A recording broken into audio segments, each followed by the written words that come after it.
Hello and welcome to Back at Camp, Mojave County's only outdoor television show.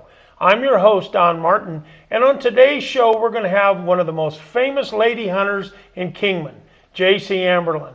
And she's going to talk about her elk hunting exploits and about her javelina hunts that she just got back from, in which she bags a really nice pig. So don't go away, we'll be right back after a word from our sponsors. Welcome back to Back at Camp. I'm your host, Don Martin. With me today is arguably one of the most famous lady hunters in Mojave County. I got with me as a guest today, J.C. Amberlyn. J.C., welcome to the show. Now, J.C., let's go back and talk about your hunting career. You've been hunting since approximately how long? Almost 20 years. Okay. You would have been about 2 years old when you started then, yes, right? Yes, yes. Okay. So you started out, you've hunted big game, you've hunted small game, rabbits, quail, did a little bird hunting. You shoot quail, probably shoot them on the ground. Like everybody, don't feel bad. 98% of the people shoot quail on the ground. That's what I found. And like Joe Janish says, if they want to run like rabbits, they can die like rabbits, I suspect. So anyway, you've been doing a lot of hunting, and then you started big game hunting. And some of the first big game hunts that you went on apparently were elk hunts. And where'd you go hunting? My favorite place to go is Unit 8. Okay. Which is south of Williams, and I really liked Unit 8 to begin with because it was easy to drive even in a Toyota Camry, which was your hunting vehicle? My hunting vehicle back then. That's pretty unique. Most people don't hunt in a Toyota Camry, especially when they're hunting by themselves and are a woman. So that was your hunting vehicle. You like to hunt Unit 8. What did you hunt? You were hunting elk. Did you do any good? Yes, it was 2005. I got my first bull elk tag, late rifle bull elk tag, and I was out there 3 days in my Camry, sleeping in the car at night, and just kind of traveling around. I had done some scouting before and was just trying the different spots where I'd seen some elk. And I had a GPS with me, and one night when I was driving to one spot, I had some elk cross the road in front of me. And so I just, I marked it on my GPS, and I noticed that they had crossed there before. I'd had elk cross in that same spot a month ago. So I thought, there's something going on here. And I looking at maps, I noticed there was a big meadow near there. So I thought, I should probably go hunt that meadow next morning. And so I did. I got out there and walked through the woods in the dark and got out to the edge of the meadow at the crack of dawn. And I found 2 elk. And at first they were going off to the left and running that way. It turned out there was another hunter way, way, way across the meadow, quarter mile from where I was. Right. And I thought they'd be gone and no luck. But I think they saw the other hunter, and they came and turned and came right at me. Oh, wow. So I was able to sit and get prepared, and about 100 yards away, coming right at me, I was able to take a shot at this kind of a raghorn bull, and one shot, and he was down. Wow. And I had my first elk. And how did you get him out? I field dressed it by myself, and that was quite an adventure. I suspect. And when the biggest thing I had gotten to that point was a javelina. Right. And that took me the whole morning just to field dress it out and quarter it, and I was going to take it piece by piece out of that meadow if I had to. But I did. Fortunately, when I took it to the meat processor in Williams, they kind of took pity on me, and they're like, let's go get the rest of this elk. And they had a Jeep, and they were able, of course, just drive right up to the where the elk was and pack it out, and it was all great. So up to that point, though, the only thing you had taken, you had drawn a 16A General Javelina tag. So you had actually got a pig. How did you find that pig? Well, I had some friends who, I had gone backpacking with friends down, we were trying to find People's Canyon. And I still have not found People's Canyon, but I know it's around there somewhere. But It's we a were big in, canyon. yeah. If you find it, you'll know it because it's a big canyon. Someday. So we were in that general area, and I was finding a lot of javelina sign when we were walking through that area, and I thought, okay, this would be a good spot to come back for. And so I got my tag, and I did actually. I only had like 2 days to hunt, but we got out there. Had a friend with me, and we got out there, and about 11 o'clock on the last day, just before I had to start thinking about heading home, we finally saw the javelina coming in to get a drink at a spring, and I was able to get my first javelina. So you had a javelina, you got yourself a small bull, and then what did you draw next? Well, a couple more javelina tags, and You drew you won the Arizona raffle javelina tag in 2008, and that allowed you to hunt for a full year. Yeah, and that's where you and I kind of got connected. Was towards the end of that year, we with the help of Scott Snay, Scott went out with us a couple times, and we went different places. We went up in 18A, and when we tried a lot in 16A. We did see a pig in 16A. We didn't get a shot at him. And finally, I think we're down to like 2 days left. And we went down. It was very hard to find them in the middle of summer. Yeah, folks, if you get a pig tag and it's in the summer, you're in trouble because javelina in the summer become very nocturnal. And when it gets hot, they go to bed at the crack of dawn. So we had like 2 days left. I talked to my good friend Anita Waite down there at Cane Springs Ranch, and she told me a spot that she thought we might find some pigs. And you and I went down there, and we got set up and started calling. And lo and behold, 2 pigs come charging up the wash. And Augustus here was the lead one, and he got up to under 100 yards, and you got him with less than 2 days left in your year-long season. So that was a good start. I was very happy to get that javelina, which you can tell because I had that mounted, and local wildlife artist Henry Aguilar did that mount. Yes. And so that was a great pig. I mean, that's as close as I think you can cut it to getting a tag and then not being able to fill it. So we got Augustus Pigius here in 2009. 2010, you came back to our camp up there. This time we told you, hey, you want to come back to 18B.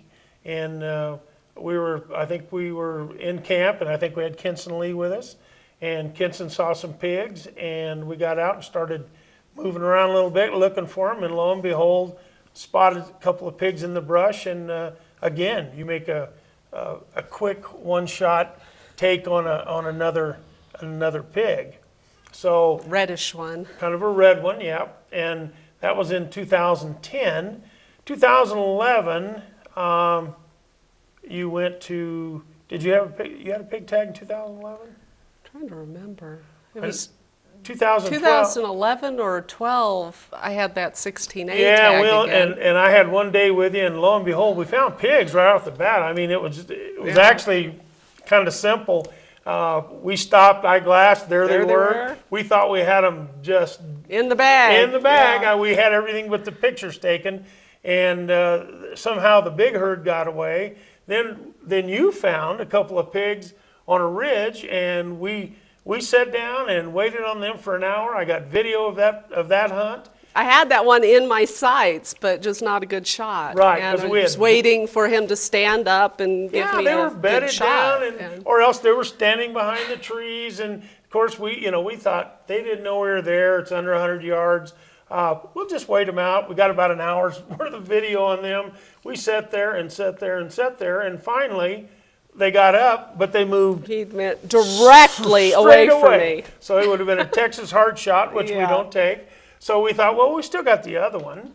And so we watched him, and darn if he didn't get up and keep bushes between him, and he walked away, and then we walked over the hill, and the whole herd blew out, and we didn't get shot.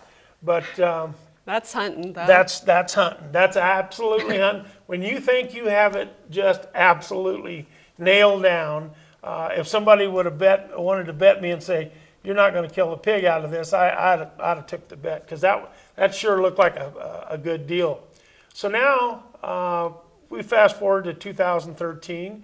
You draw another 13B tag, but again, because of your position at the miner, what do you do down there? What do you do? I'm the photojournalist for the Kingman Daily Miner. Okay, and which means, what do you do? Well, I go out and take pictures, and I take photos of news events, and if there's a reporter is writing a story for the paper, they'll tell me, okay, I need a shot of this person or this event, so I go and I take a photo. I also look for wild art, as it's called. I just kind of looking for sometimes wildlife, or people at the park, kids playing, things like that. And you're also an author. You've written several books. 3 how to draw books. How to draw books. And what are you telling them how to draw? Wildlife, animals. Okay. And you're an artist. You've done some artwork, drawings. Painting and illustration, Okay. wildlife art. So you just about done it all, in that venue. So, but you like to hunt, and like I say, it's you've had a kind of a interesting career as hunting. I mean, you've hunted different things, and I know that you hunted elk back after your first bull. You actually went back a couple of years later, and you killed a really nice bull.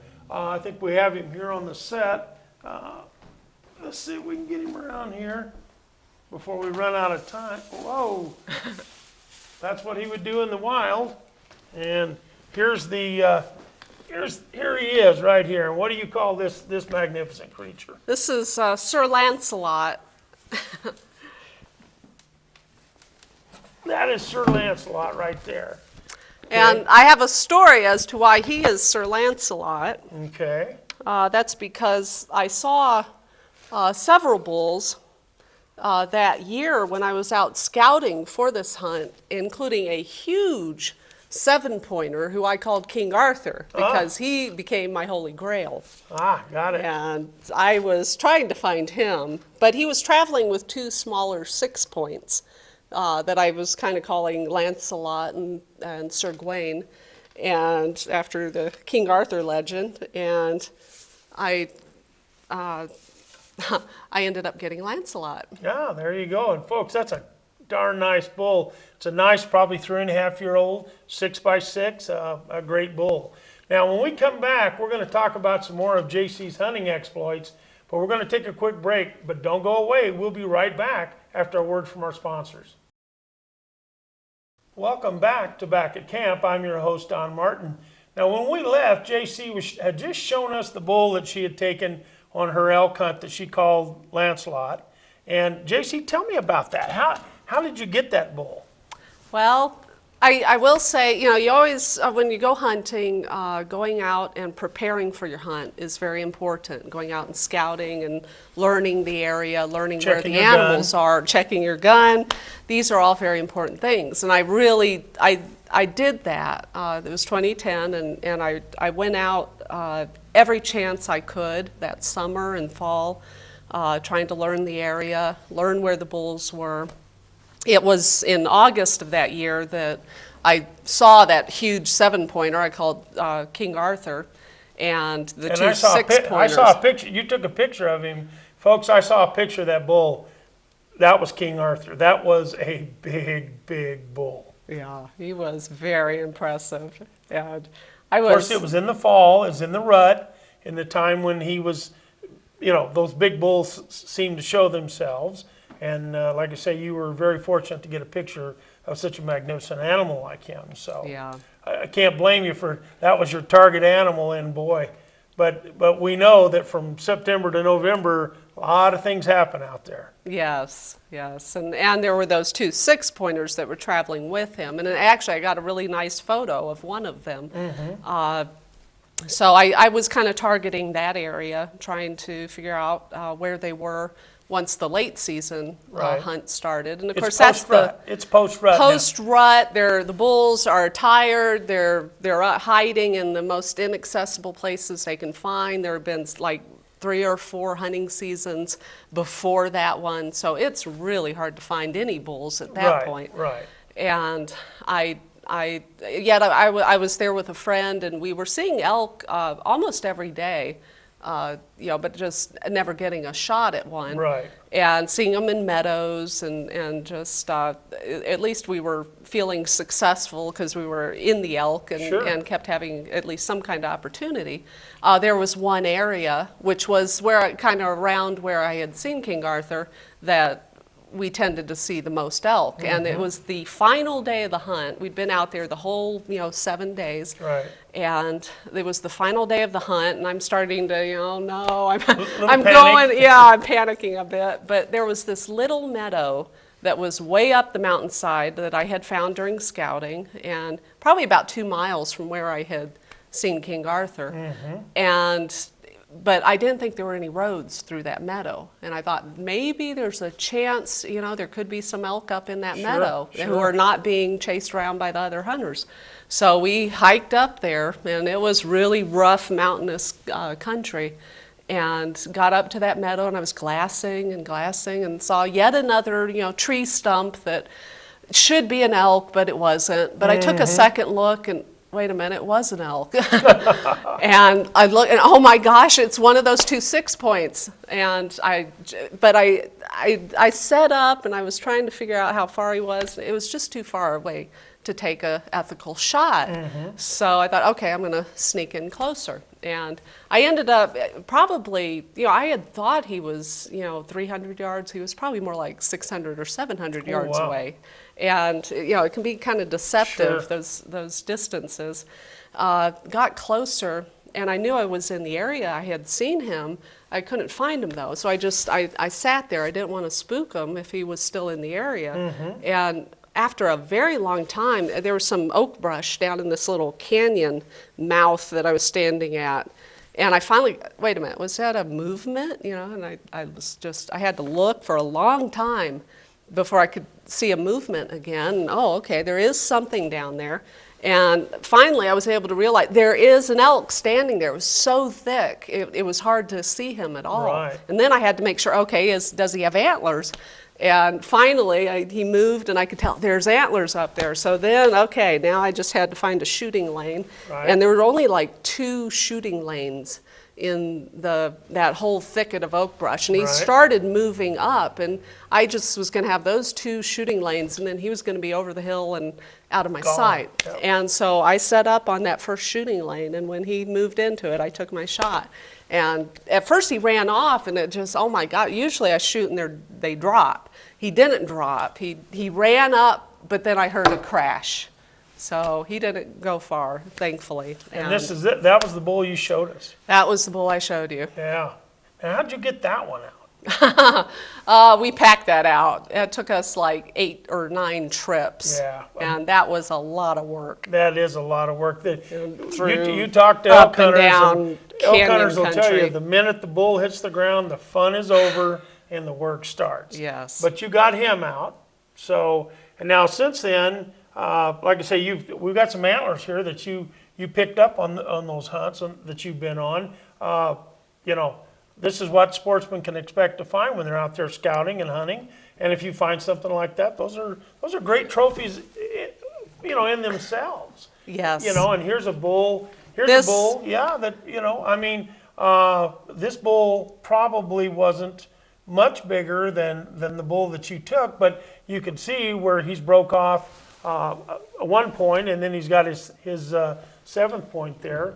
But this bull here, folks, if you saw this bull out on a hunt, that's a bull that most people are going to take. And nice bull for that unit, for Unit 8. Unit 8's got some tremendously big bulls, but that's a good bull to take. And you know, people see something like that. Now this one here, this is a 5-point shed, and again, these are sheds. These antlers are dropped off every year. You can look at the bases, and they actually fall off the top of their heads, and they grow a new set of them every year. So this is a young bull. This is probably a 2-year-old bull. This bull here is he's probably 4.5 years old, I would estimate. So this gives you an idea how much they can grow, you know. And these are antlers. They're not horns. Horns aren't shed. Antlers are shed every year. So this is something that you look for when you're out there in the woods, and everybody when they're out there hunting, look for this kind of stuff. This is kind of neat stuff to pick up. So, you know. Yeah, and I had looked for many years before I finally found these sheds. I went hunting for elk last December, and unfortunately did not get one, though I had a couple of opportunities, but it just never... It's called hunting. That's called hunting. If you got but one every I did time? finally find these, and I like to think this might be, of those 2 6-pointers, I got one. I found this in that same area Could from be the a year other or one, two later. sure. It could be the other one. But it's definitely not King Arthur. No, it's not King No. Arthur. I'm still looking for him. King Arthur's, yeah, if you put both of these together, then that's King Arthur. So he is king of the woods up there. He's still out there, I hope. So you know, it's something, you know, that we realize in the business that you don't always get something, and it's because, you know, things change, the weather. There's a whole bunch of different things that can affect the final outcome of a hunt. Now this year, 2013, you drew a javelina tag, an 18B, but because of your duties at the minor, you couldn't be there for the opener on Friday or Saturday. So your first day in camp was going to be getting there at daylight on Sunday morning. Yes. We had a number of other hunters in camp, and they're pretty much all successful. Another friend of ours, Kenson Lee, he got to come down from Vegas. He didn't get there till Saturday night late, so he was going to have one day to hunt. You were going to have a couple of days, maybe 3, and so we all decided Sunday morning. We got up. Jay was gracious enough to stay with us, and we went out, and that was the most miserable, cold and windy windy. day that we had Hiding from during us. that hunting time, and we didn't see a darn thing.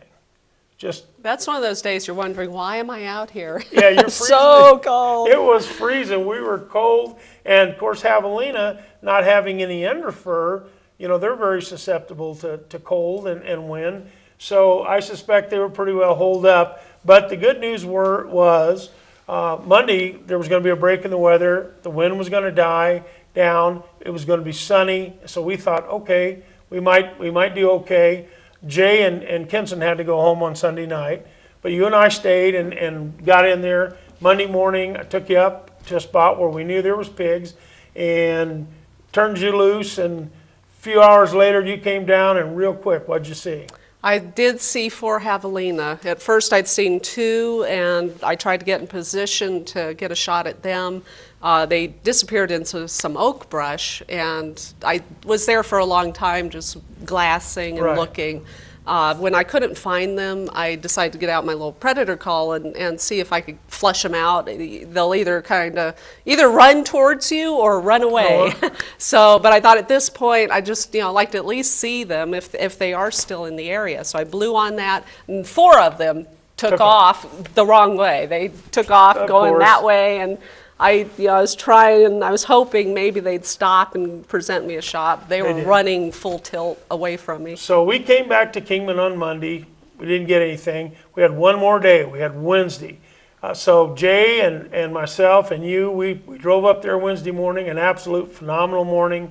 The winds were very light. It was very warm. How long did it take Jay to find a herd of pigs? 10 minutes. Yeah, if that. And so you guys went on a stalk. Real briefly, we're about out of time. So you guys made over an 800-yard stalk. Well, I videotaped. Almost a mile. Yes, it was Up and down and up and down. And I you was got set tired. up, and there was a group of 6 pigs, and eventually the pigs came down the hill. I couldn't get them in the camera, but you could absolutely see them. And at 97 yards, you got a shot. Took it.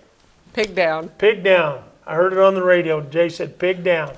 All right, well, hey folks, we're about out of time today. That's a really cool show. We do have tape that you're going to see of JC out there on the stock and of the pigs. So make sure you watch this segment. It's going to be a good one. And she field dressed and carried her pig out of a half a mile deep canyon by herself, which says a lot for her. So she's quite a lady. JC, it was fun. You bet. Thank you. All right, folks. Till next week, this is your host, Don Martin, saying keep your fishing line fresh, keep your firearms oiled inside the den, and we'll see you next week back at camp.